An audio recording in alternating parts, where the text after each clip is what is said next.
महत्व होता है। ये ध्यान भी बहुत आवश्यक है कि आपके पास जाप की जो मंत्र में भी माला का बहुत महत्व होता है। ये ध्यान भी बहुत आवश्यक है कि आपके पास जाप की जो माला है वो सही है या नहीं। जाप की माला के अंदर लगे हुए मनकों का भी अपना महत्व होता है। अंधेरे में बैठकर जाप नहीं करना चाहिए, पांव फैलाकर जाप नहीं करना चाहिए। हमारे जीवन में मंत्र एक बहुत बड़ी भूमिका निभाता है। हमारी चेतना को जो नीचे के स्तर पर जा चुकी है उसे उठाने का कार्य करता है। ठीक उसी की तरह जैसे पानी का स्वभाव नीचे की ओर गिरना है, उसी तरह से मन का स्वभाव भी नीचे की ओर गिरना है यदि आपने बुद्धि से उसका नियंत्रण नहीं किया तो। किंतु यदि पानी को आपको ऊपरी मंजिल पर पहुंचाना है तो मोटर लगानी पड़ती है। उसी तरह से मंत्र साधना है।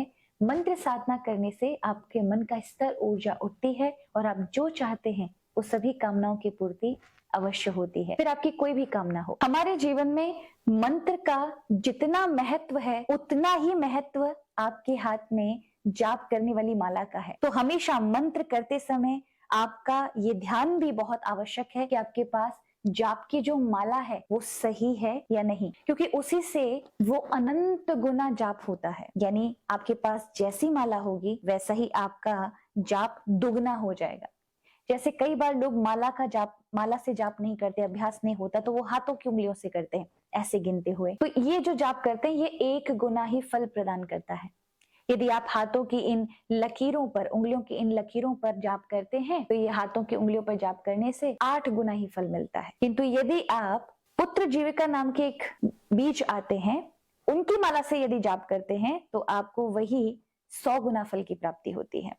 शंख के मनकों की माला से यदि जाप करते हैं तो वही जाप आपको 1000 गुना फल की प्राप्ति कराता है। मूंगे की माला से जाप करते हैं तो वो 10,000 गुना फलदायी हो जाता है। आप मोती की माला से जाप करते हैं तो 1,00,000 गुना जप फल प्रदान होता है। यदि आप पद्माक्ष की माला से जाप करते हैं तो वही 10 लाख फल देने वाला जाप हो जाता है। यदि आप के पास स्वर्ण की माला हो, सोने की दानों की बनी हुई, तो वो करोड़ गुना फल प्रदान करने वाली होती है। किंतु ये सब ना हो तो एक रुद्राक्ष की माला अनंत गुना फल देने वाली है। इसलिए जब भी भगवान शिव की, अन्य किसी देवता की या माँ भगवती जगदम्बा की उनकी साधना करनी हो तो हमेशा रुद्राक्ष की माला का उपयोग करिएगा। वो सर्व सिद्धि में उपयोग की जाती है। और हमेशा याद रखें, जाप माला हमेशा छोटे दाने की लें। जाप की माला के अंदर लगे हुए मनकों का भी अपना महत्व होता है। वैसे तो 108 की माला जो मनके की होती है उससे सभी अवगत हैं, सभी जानते हैं उसके विषय में, वो सर्वोत्तम माला कही जाती है। किंतु कुछ विशेष लक्ष्य को लेकर किए जाने वाली मालाएं अलग अलग होती हैं।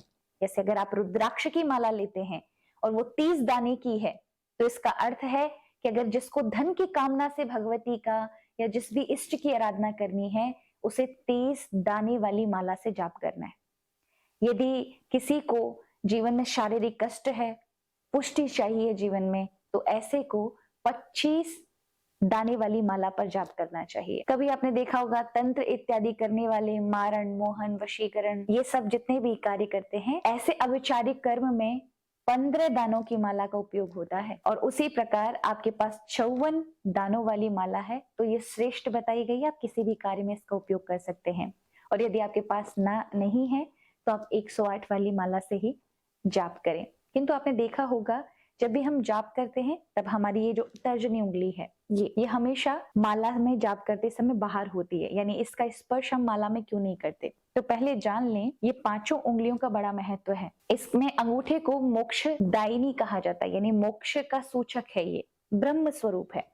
इसके बिना अगर आप जाप करेंगे तो सारा जाप निष्फल हो जाता है। उसी में ये तर्जनी उंगली शत्रु विनाशक कही जाती है। इसका स्पर्श यदि जाप समय होता है तो फिर हमें बार बार जाप में हमारे शत्रु, द्वेष भाव इत्यादि अवगुण हमारे जप में बाधा बनते हैं। इसीलिए हम इसको बिल्कुल जाप से बिल्कुल अलग रखते हैं, जिससे हमारे जप में, मंत्र में व्यवधान ना आए। उसके बाद जो ये मध्यमा है, इसका स्पर्श जब हम करते हैं तो ये धन प्रदान करने वाली है। अनामिका हमें शांति प्रदान करती है। और ये जो कनिष्ठिका है ये अक्षरणी कही गई है, इसका स्पर्श अगर हो भी जाता है तो इससे जाप नष्ट नहीं होता। इसलिए इन उंगलियों का यानी इन तीनों उंगलियों का प्रयोग कर सकते हो अंगूठे सहित, किंतु तर्जनी का उपयोग नहीं करना है। जाप करते समय कुछ और चीजों का भी विशेष ध्यान रखें। कई बार हम बिना आसन के जाप करते हैं जो कि नहीं हमारे लिए फलीभूत होता। हमेशा जाप करते समय, मंत्र साधना करते समय अपना आसन स्वयं का रखें।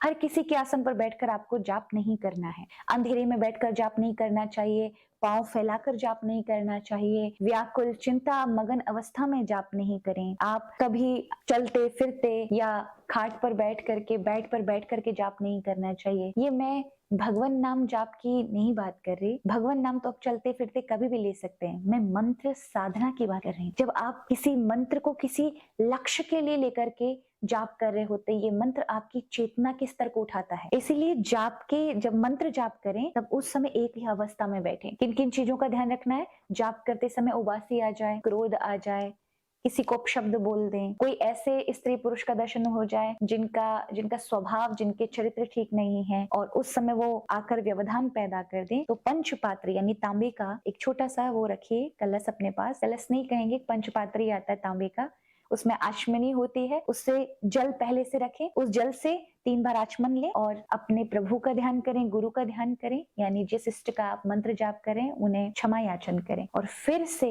आप जाप में लग जाएं। इससे जाप शीघ्र फलीभूत होता है। ये बात जो है ये सभी पौराणिक हैं, ये सभी हमें आज्ञा पूर्वक भगवान शिव ने प्रदान की हैं कि हमें इन विधियों से ही जाप का उपयोग करना चाहिए। तो जाप में जब इस प्रकार से जाप करते नियम के साथ, तो हमारे जाप शीघ्र फलीभूत होते हैं और बहुत कम समय में हमारी कामनाओं की पूर्ति करते हैं। जाप की भी महिमा है कि जाप को किस तरह से किया जाना चाहिए। कई बार हम जाप को जिस तरह से करना चाहिए मंत्र को उस तरह से नहीं कर रहे, तो उसका लाभ हमें पूरी तरह से नहीं मिल पाता। हमारे यहाँ शास्त्रों में मंत्र जाप को भी 3 प्रकार के बताए गए हैं कि 3 प्रकार के जाप होते हैं, मंत्र होते हैं। पहला मानसिक, दूसरा उपांशु और तीसरा वाचिक। मानसिक वो होता है जो एक लंबे अभ्यास के कारण आपके अनुभव में आता है। आप 2 वर्ष 3 वर्ष किसी मंत्र को प्रतिदिन साधना कर रहे हैं, उसका जाप कर रहे हैं, तो वो समय होता है जब आप मन में आपके मंत्र का एक एक शब्द, एक एक पद अर्थ सहित चल रहा होता है। बार बार आपका मन चिंतन करे, वहां बोलने की आवश्यकता नहीं पड़ती, उसे कहते हैं मानसिक जाप। उसके उपरांत आता है उपांशु जाप, जो प्राय सभी लोग करते हैं।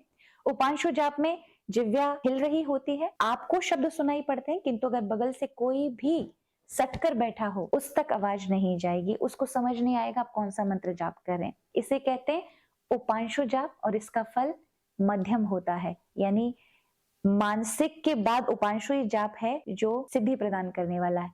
उसके उपरांत आता है वाचिक जाप, जो बहुत तेज तेज स्पष्ट या अस्पष्ट वाणी में बोला गया मंत्र, जो बहुत तेज आवाज में बोला गया है।